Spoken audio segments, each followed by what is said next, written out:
solids, liquids, chemicals, or any corrosive agent is called burns. Well, many of you have seen a child or someone or have heard of a friend who has been burnt by something or has had corrosion to their skin by the different chemicals. And the question is, what have you done about it, or what have you messed it with? Well, welcome to the Paediatric Voice. This week we are discussing burns in children, and I am your host, Dr. Helen Namsoke. And today in our studio we are hosting Dr. Katsabe Josephine Linda, who's a plastic surgeon, a hand and reconstructive surgeon at Rubaga, Mengo and Zambia Hospital, and she is going to take us deep into the subject of burns in children. And we are going to look at what is a burn, what can be done at home with a burn, how can we prevent a child from getting burnt, and so much more. You are watching us live on Bethany TV Uganda, that is on Facebook, YouTube and X Spaces. Feel free to call in your friend to watch us, as well as on 841, that is on GoTV, 170 on free to air, and 281 on Star Times. Feel free to share, subscribe and call in, so much more. Feel free to call in on our lines that will be shared later on the screen, so that you can ask your questions and comment on Facebook, YouTube and X Spaces. And this is the Paediatric Voice. But first, before we delve deep into the discussion, let's first have a documentary on burns.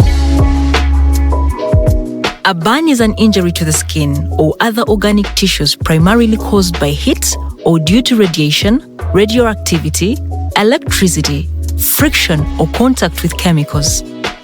Thermal burns occur when some or all the cells in the skin or other tissues are destroyed by hot liquids, hot solids, flames. Burns are a global public health problem, accounting for an estimated 180,000 deaths annually. The majority of these occur in low and middle income countries, and almost 2/3 occur in World Health Organization African and Southeast Asian regions. Burns are more prevalent in girls, and children under 5 have a 2 to 7 times the incidence of burn deaths as compared to the rest of the population. Burns are among the leading causes of disabilities, with an estimated mean cost of care of about $218. Burns can be complicated with contractures leading to disabilities of different levels, premature deaths, among others. Efforts to reduce the occurrence of burns, like early and appropriate treatments, will improve the quality of life of our children.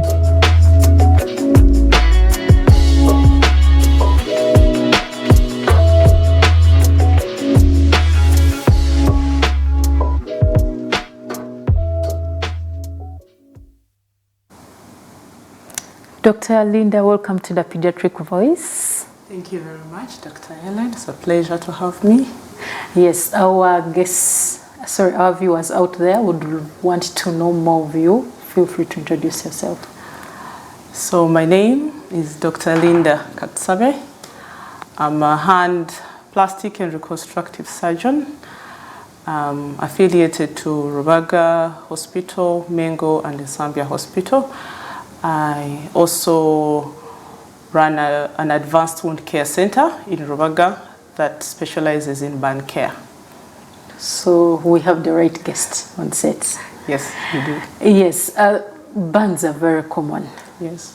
I've seen the statistics, 1% of the incidence of burns is 1% in the world population. That means for every 100 people you see out there, 1 person is getting a burn. Yes. And it is actually scary that 65% of them occur amongst the children. And worse, our children under 5. You see, us pediatricians are very passionate about children that are living under 5 years of their age. Yeah. Actually, it is almost 80% amongst children that are under 5 years of age. And I'm very cognizant that we've messed up with the care of burns in hospitals as well as in our households. But first, what are burns? Well, I will simply put it, a burn is any injury to the skin or other tissue of the body that is caused by heat, something hot. So it could be a flame, it could be a hot liquid, it could be, even for those with the Caucasians, the whites, even just exposure to excessive sun can cause a sunburn to them. Electricity, we have people who get burnt by electricity, and then chemicals, acid or alkali. If someone pours on you acid, then that will cause a burn or injury to your skin. I would put it simply as that. So a burn is simply injury to my skin. So if a stick scratches my skin, there must be some heat. There must be some heat. Okay. Yes. So what about cold burns? Is there something like cold burns? Yes, there is frostbite.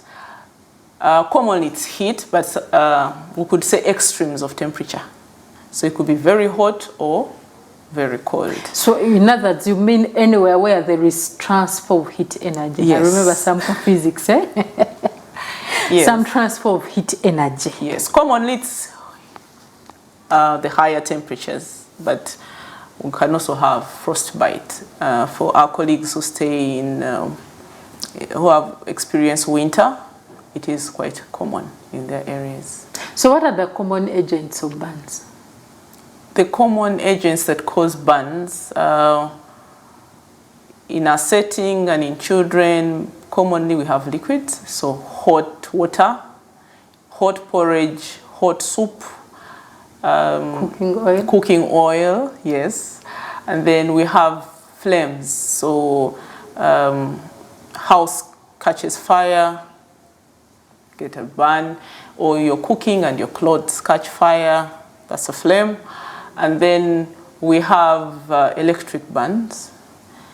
These are mostly common in factory workers or electricians dealing with high voltage wires. They do get electric burns.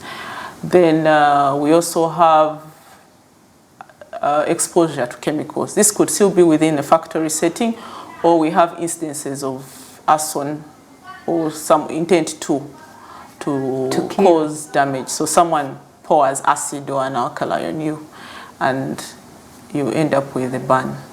So commonly those are the main agents. But in our setting it's commonly the hot liquids and the flames. Yeah. Okay, and especially amongst children. Among children. Okay, why is it more common among children as compared to the rest of the population? For the children, commonly it's, I wouldn't want to blame the parents, but it's like improper supervision, if I'm to put it that way. So you leave a child unsupervised.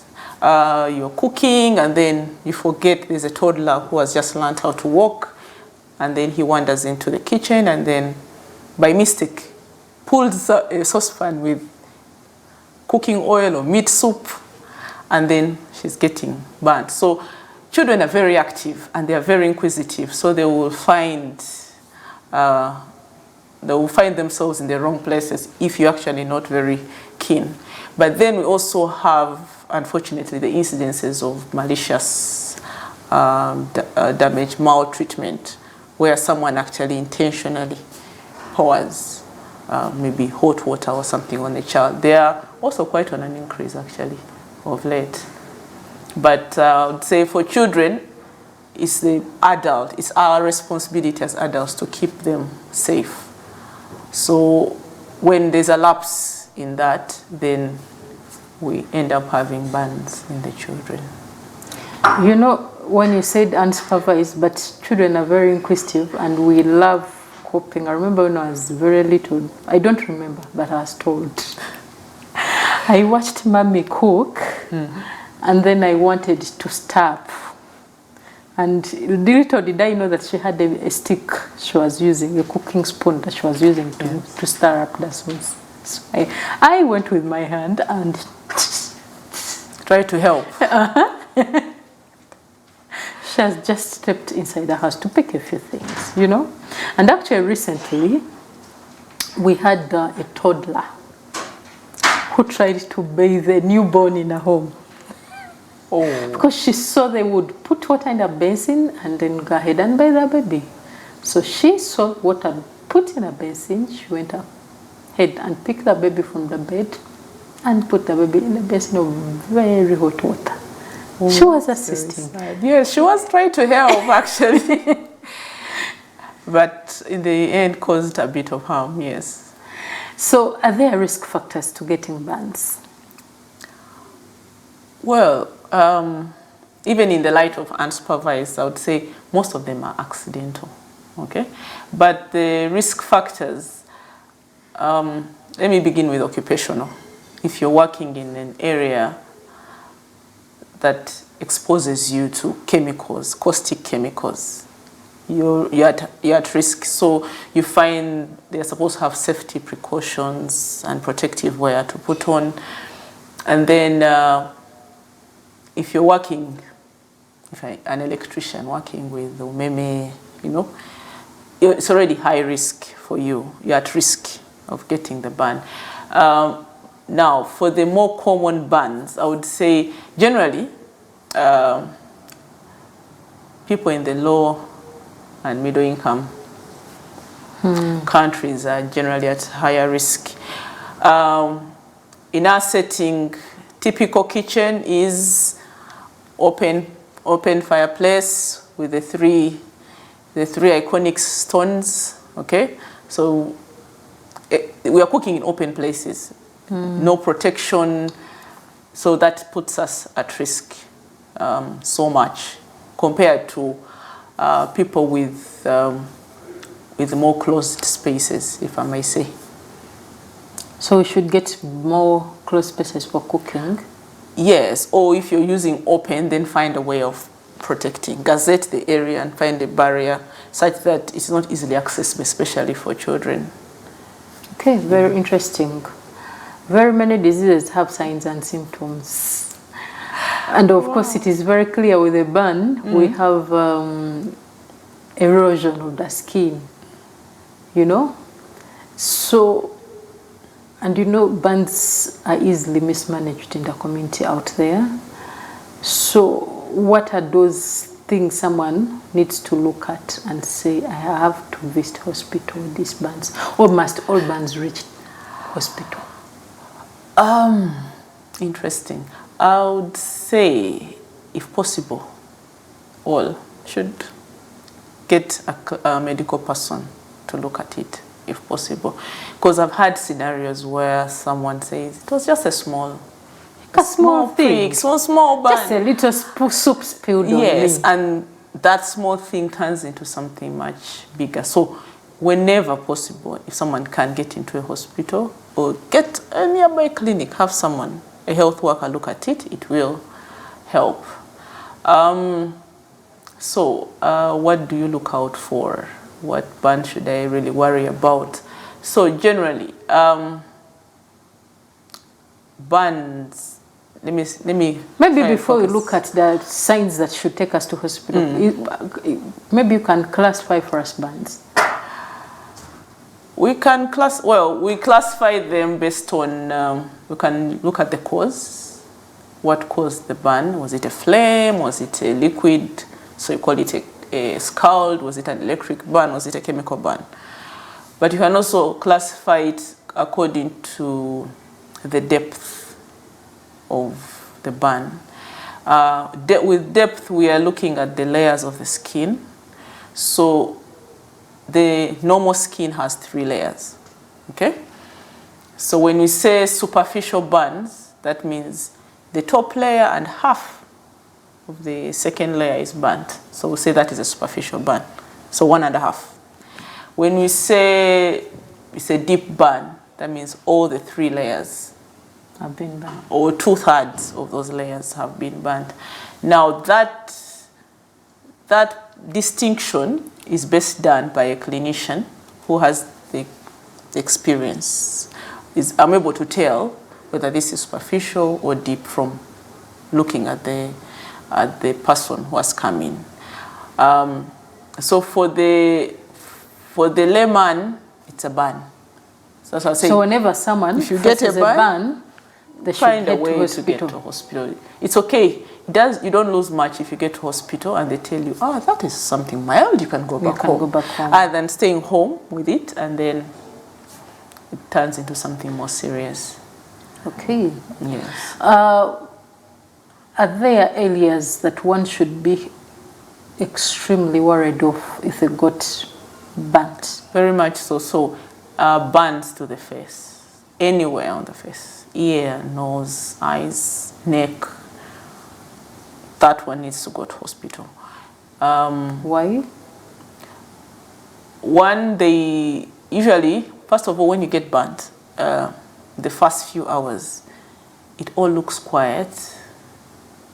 And then within 3-4 hours, the whole entire face swells up.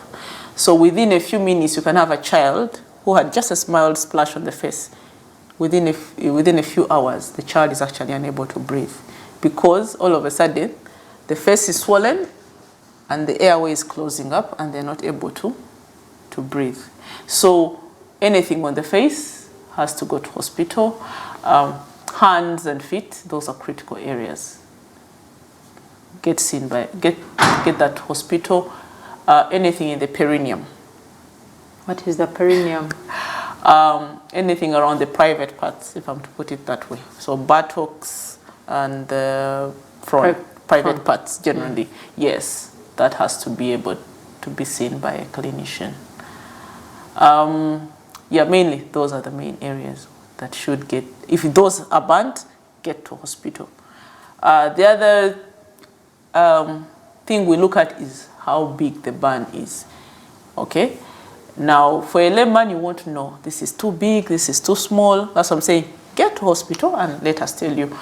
For us, when you get to hospital, we have a way of evaluating your burn. So we have a chart that we use to estimate your body surface area. Okay?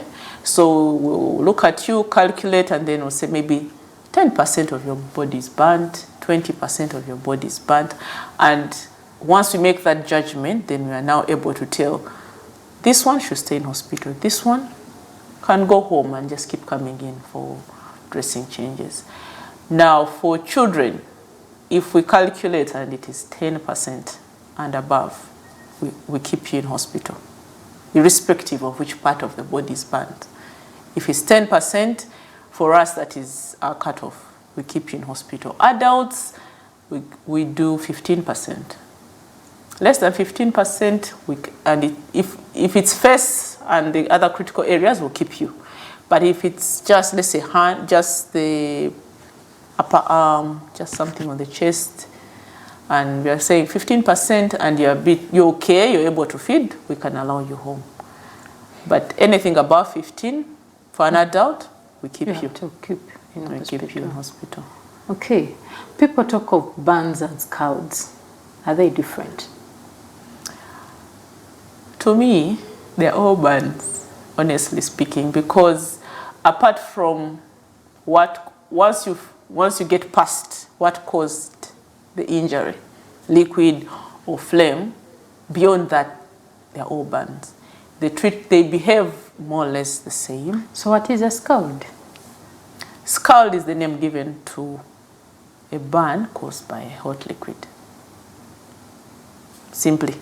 Whether it is an acid, water, no, cooking oil? Acid doesn't fall in that category. Acid specifically is chemical, because now that one has it behaves differently. Well, the effect of the hot water on skin and acid on skin is different. No, this is physiology. The hot water just causes, they both cause blisters? No, they both cause breakdown of the death of the cells of the skin, which we call necrosis. But the chemicals dissolve. So the hot water will burn, and then the skin maybe will just die off, and that's it. The chemical will dissolve the skin and can actually continue burning even further than the skin. So you find someone will come in with just a small burn, acid burn on the skin, but then within by the end of the day, you're seeing a big wound and going down to the bone. So the effect continues. Yes, the effect continues. So that's why we categorize them separately. They really behave differently compared to the scalds. Okay, very, very interesting discussion about burns here. And in our studio, we have Dr. Kasabe Linda Josephine, who is a plastic surgeon. And we have looked at what a burn is, what a scald is, the different evaluations of burns, and what are the common agents that would cause burns. Stay tuned in. Let's come back after the break.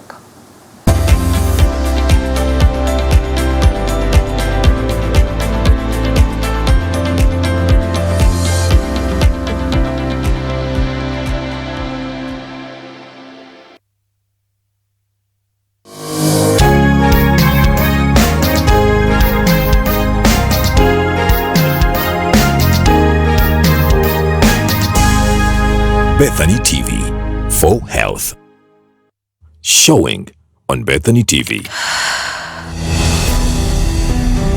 Life is a juggling act, with the demands of life posing the need to look glam and rise to the occasion. But amidst all this, there are things that cannot be compromised, like how we care for our skin, tend to our scalps, revitalize our looks, and rock the ever-changing apparel dynamics. Join me, your host, Sima, every Sunday at 3 p.m. on Skincare and Beauty as we understand in depth how to care for our skin and look glam in a healthy way.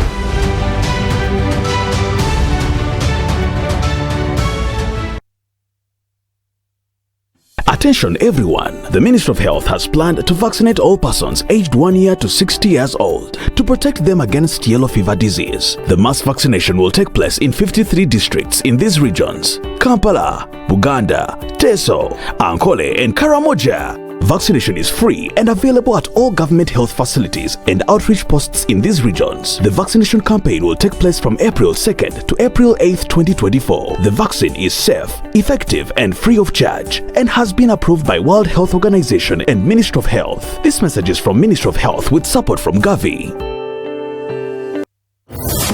Are you ready for this good news?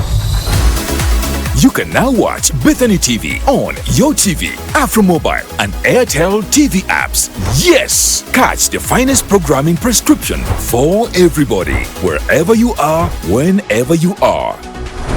Bethany TV for health. Are you looking for a platform to advertise your business and boost your sales? Bethany TV got you covered.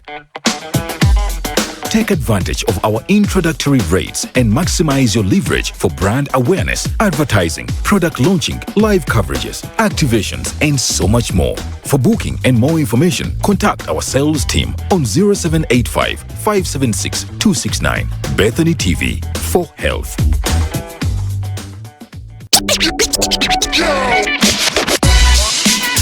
Exciting news for all viewers of Bethany TV. Bethany TV, the premier health TV channel in Uganda and Africa, and also your favorite TV station, is now on Star Times. You can now watch Bethany TV day and night, weekdays and weekends on Star Times, channel 271. Catch your favorite programs on health, wellness, entertainment, and so much more. Bethany TV is also available on free-to-air, GoTV, YoTV, Airtel TV, and AfroMobile apps. Not forgetting online via our website www.bethanytv.ug and social media platforms at Bethany TV UG. Bethany TV for health. Showing on Bethany TV. When a charismatic chief of surgery, Charlie Harris, ends up in a coma, his team is left in chaos and in a state of shock. He's a chief of surgery. He's not going to wait. As the action unfolds, Dr. Harris wanders the halls of Hope Z in spirit form, not sure if he's a ghost or a figment of his own imagination. You can see me? Yeah, can you see me? Yeah. What's going on? All hands on deck to save lives. as they deal with the complicated and courageous decisions that are made in their daily struggle to keep hope alive. Saving Hope Season 1, Monday to Wednesday, 9 p.m. to 10 p.m. Repeats Tuesdays, Wednesdays, and Thursdays, 11 a.m. only on Bethany TV.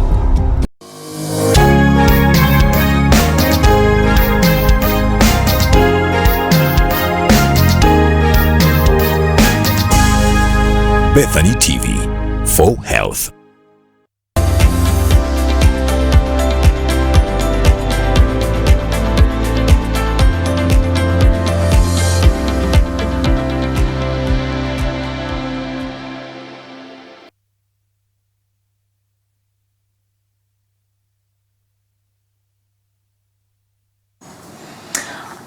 Welcome back from the break, and thank you for watching Bethany TV for health. You can watch us live on GoTV, that is channel 841, free to air channel 170, and StarTimes channel 271, as well as YouTube, Facebook, and Expresses, that is Bethany TV Uganda. Feel free to call in your friends, subscribe, and everything. And today you're watching the Paediatric Voice, your Wednesday show where we discuss the different childhood conditions and how best we can improve the livelihoods of our little ones. I'm your host, Dr. Helen Amsoke, and today we are having Dr. Katsawe Linda, who is a reconstructive and plastic surgeon, and she is discussing for us burns in children.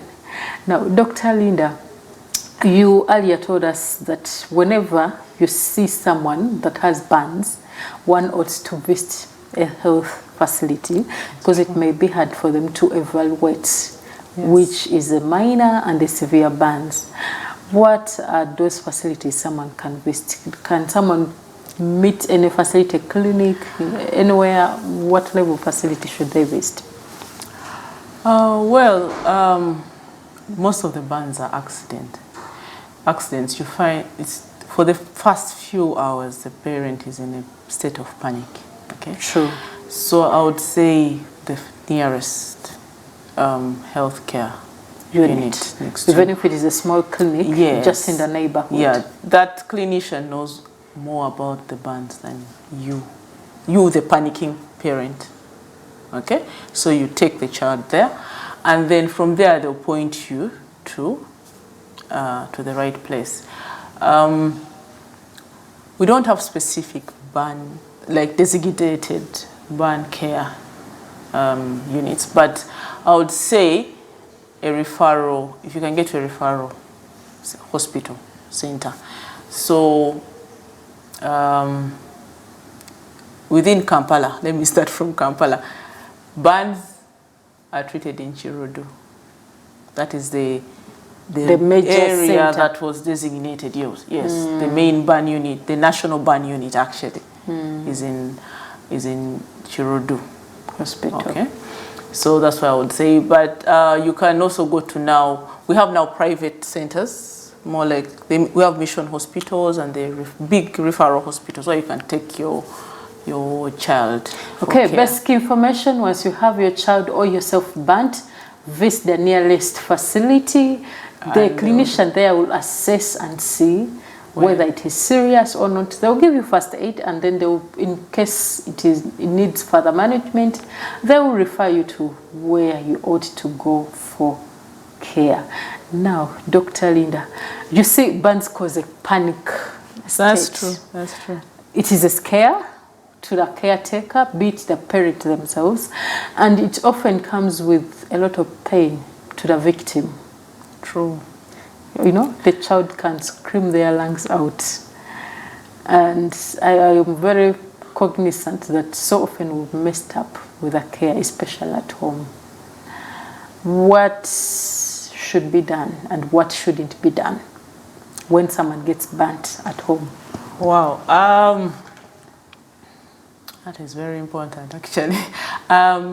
There are a lot of myths out there about what should apply to the burn and what shouldn't apply.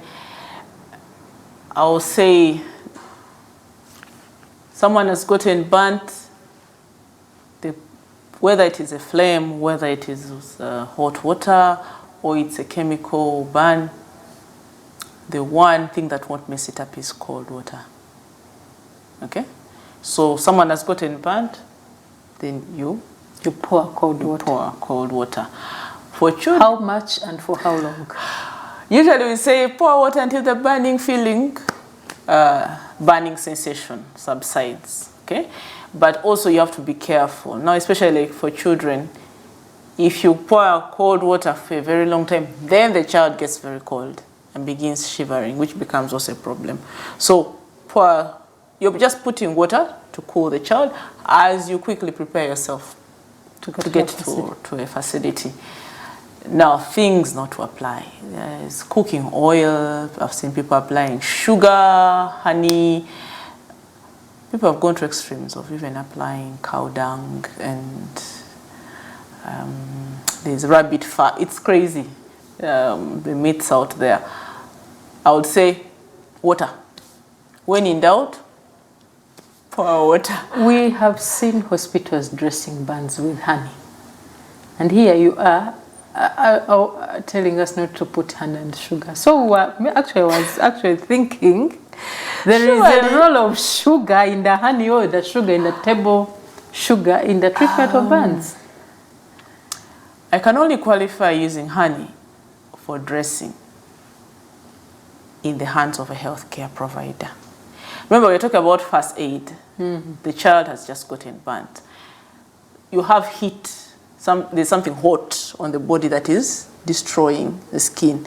You're pouring water to stop the burning process. Okay? When you put oil, you put sugar, something that is thick, it basically just coats the skin and seals the heat inside there.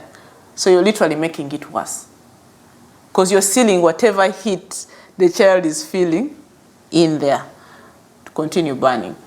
Now, we use the honey for dressing in hospital after we have done the assessment and stopped the burning process. Then now we have that discussion of what product can we use.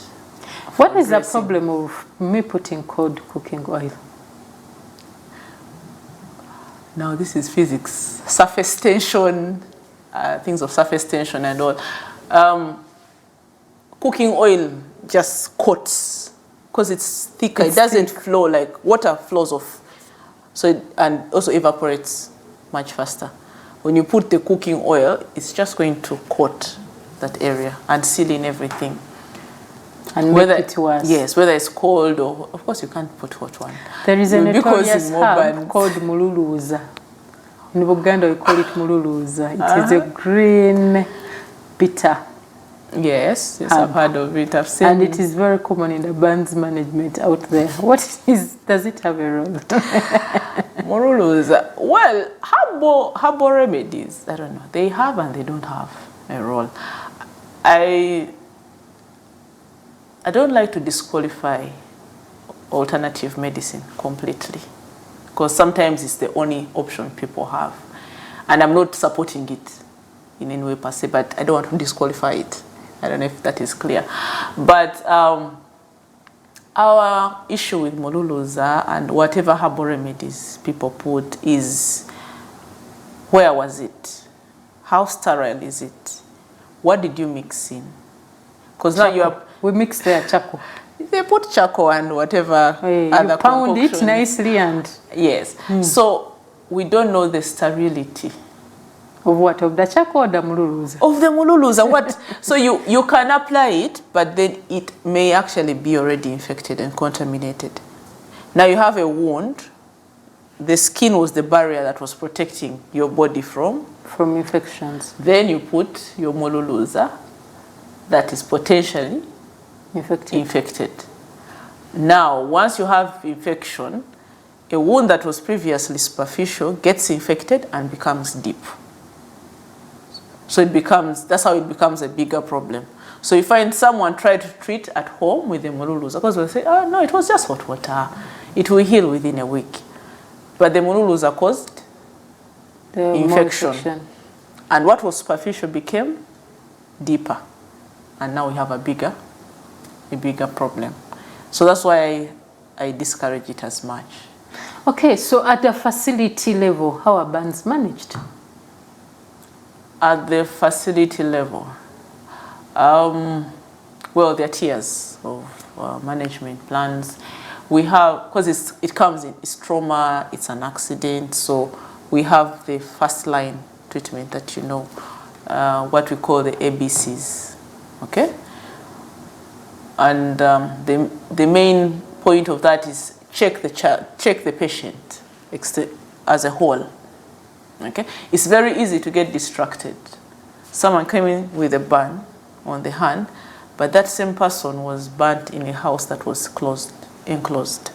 So it's very likely that the person inhaled some hot heat. smoke, yeah, that could have injured their lungs. So for you may focus on the wound on the hand when the person actually is not breathing very well, okay?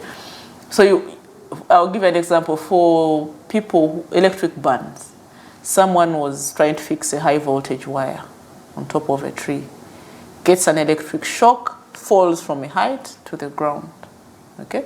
So if you focus on just the burn, you miss the fact that this person could have broken a bone, could have hit his head, and that's probably the reason why he's actually not even speaking. So we go through the ABCs, the airway, breathing, and circulation. That's a standard for all of us, for all clinicians, if you're assessing someone in trauma. Now, once you've sorted those bits, then you now focus on the local area. Yes, on the burn wound. So you look at it, and when you're evaluating it, just to know how deep is it, how big is it. So you're able to make a quick decision. I'm keeping this one is going home, basing on the percentage. So 15%, 10% a child, mommy, we are keeping the baby. Prepare for admission, okay? If it's smaller and you think this one can go home, then you say we shall go home. Then depending on the depth, now you start to plan on treating that specific wound. Now I will categorize that treatment. There's treatment specific for the burn, the wound itself, but then there's also supportive treatment that comes along. You're looking at the general health status of the child. I'm focusing on children, but it applies to everyone. So is the person having difficulty in breathing? Is there other injuries that we have to deal with? Okay, so you treat those. So if you assess, we need oxygen, you put the oxygen. If you assess, this child is they're usually in a lot of pain. So you have pain control is really key. Your experience in hospital on the first day scars you forever. So if your first experience was a very painful dressing, even when the next person comes to dress, let's say the child still remembers the pain. They will scream before you even touch them. So we really try as much as possible to control pain. So there are various products available to us. In some extremes where the pain is too much and it's quite extensive, we actually have to sedate or make the patient sleep a bit just to reduce the pain. But otherwise, try to control the pain. The other supportive treatment we emphasize is nutrition. In burns, I keep telling my patients, in burns, food is part of the drugs that we are giving. So we do actually a lot of nutrition education right from the beginning, and we teach them what are you supposed to feed the child on, because they need a high protein diet to help the body rebuild the skin that has been lost.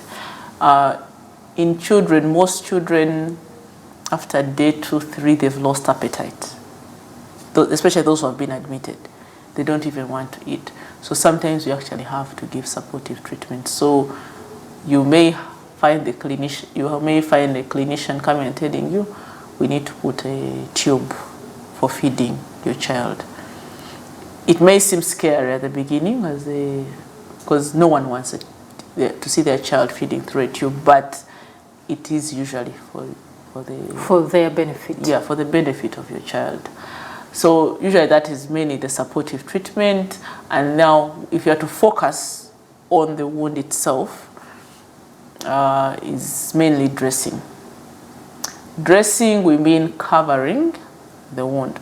So there is a myth out there that says you need to leave the burn wound open so that it dries. Every time you dress, we assume it goes away with the color of the skin. So will it heal? Not necessarily. Not necessarily. But also, most people prefer, they assume if you leave it open, then it's going to get dry. Like, and it heals. You know, the same way you put your clothes out on the hang line, and then they dry. That's the assumption that people have. But science says for a wound to heal, you need a warm, moist environment for that skin to regenerate. So the warm, moist environment will be created by our covers. Okay. So we dress. So how often should the burns be dressed? How often depends on the depth of the wound. Okay, so for superficial, I would say in the first 3-4 days generally, we have let me just take you back about what happens when someone gets burnt. Okay. So the body responds in a particular way. When you get burnt, the body is trying to preserve as much of the water and the heat as much as possible. So what it does, it gets all the water that is running in the blood vessels, okay, and pulls it into the surrounding tissues, okay? So you find that within the first 3 days, they are usually swollen, because the water now is being taken out of the blood vessels into the tissues, okay? And then later, after the 72 hours, now that water begins to come back into the blood vessels, okay? So usually in those first days, the wounds are actually pouring a lot of water. So we tend to do more frequent dressings, like at best you skip a day. So you come in, let's say on Wednesday, we dress, and then we dress you again on Friday.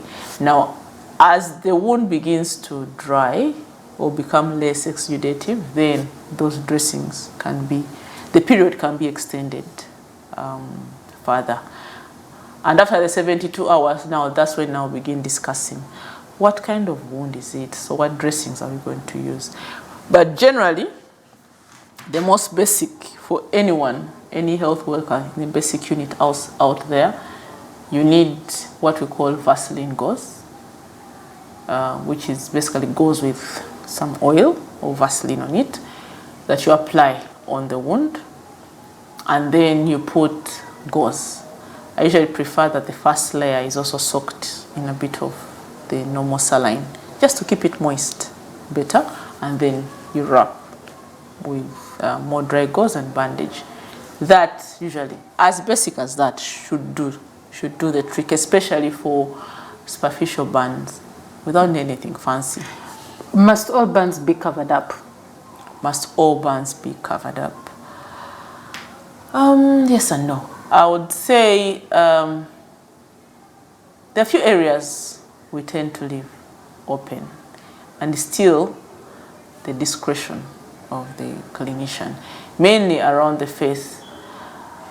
Partly I blame it on the fact that it's a difficult area to dress. Wrapping, you need to wrap, cover, but keep the eyes open, keep the nose open, leave the mouth. Yes, so it's a bit difficult. So if they are relatively superficial, they are superficial burns, not very big, and the patient is not in so much pain, you can actually leave them open and just apply a cream. Okay? So mostly the first degree, second degree, those ones, like the skin is still intact, but the person feels there's a burning sensation on the face. Those ones I would leave open. But for where, even if it's face, where the whole skin on the face has peeled, I would rather you cover, because the wounds are very painful. Even just a breeze, like just a breeze from the window passing over your skin is a lot of pain. So it also helps with pain control, just covering those wounds. Okay, so we as parents out there get worried when our children get burnt, because sometimes we are forced to stay longer in hospital. Should we really be hospitalized? Can't we just come in and you dress the child and then we go home?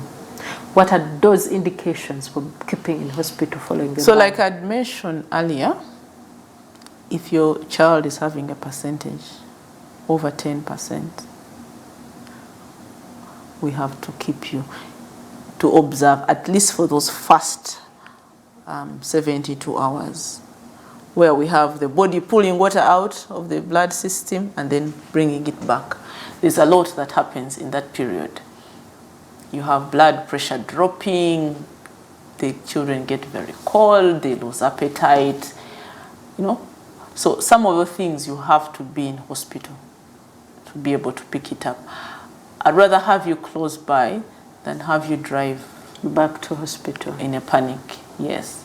So usually, and children are I like the way they respond to treatment. If the child is okay, they're okay, they'll begin playing. So usually by 72 hours, by the time you're doing the second dressing, the child is already showing you, guys, I'm ready to go home. Okay. Yes. But at least for those first 72 hours, especially when we know it's above 10%, keep around, let's observe, and then you can go home after. Okay, so our viewers out there would want to learn about the new developments in burns care. Are there any advancements in the care? There are so many. I wonder if there are advancements or they're getting now to our market. Market. Because compared to Europe, India, they're more advanced. Okay? Some of the products are just trickling down to our setting. But yes, there are quite a number of products. For example, there's what we call collagen dressing. So collagen is a protein that exists in your body. Everyone's body has it. And it is responsible for wound healing. So even when you get an injury, when I do regular dressings, that is what is going to heal your body. Now, there's a dressing from collagen. That means if I apply it on your skin, it is going to stimulate your body to even heal faster, much faster. So that is now available in our market right now. And it has really transformed burns care. So previously, a wound where I do our regular dressing would take about 14 days to heal. If I put a collagen dressing on day 3, I can guarantee in 7 days for a superficial wound, it is completely dry, chapter closed. So especially for our parents, if you think, I want to go home early, now that would be the best option. We apply it, we wrap the child, we let you go home. Usually by the time you come back after 7 days, we are just removing. Okay? So that is like the new game changer on market. Other products we have on the market, especially for the deeper burns, this is still more for the clinicians. So we have, when you have deep burns, that means you have a layer of dead skin, an eschar that you need to clear off. So previously you would either dress for the 3 weeks until that eschar goes off, and then the wound granulates, which was the several months in hospital. Now we have what we call enzymatic debriders on market. There's Debridase, there's another product called Nexobrid. You apply it, and it helps break down that eschar much faster. So an eschar that would have taken 3 weeks to go off, within a week, max 10 days, that is off. Actually, for Nexobrid, it's even unbelievable. You apply it, keep it on for 4 hours. And the whole dead skin is cleared. You open and it's all cleared and you're ready for the next move. So yes, those are all now available on market. And then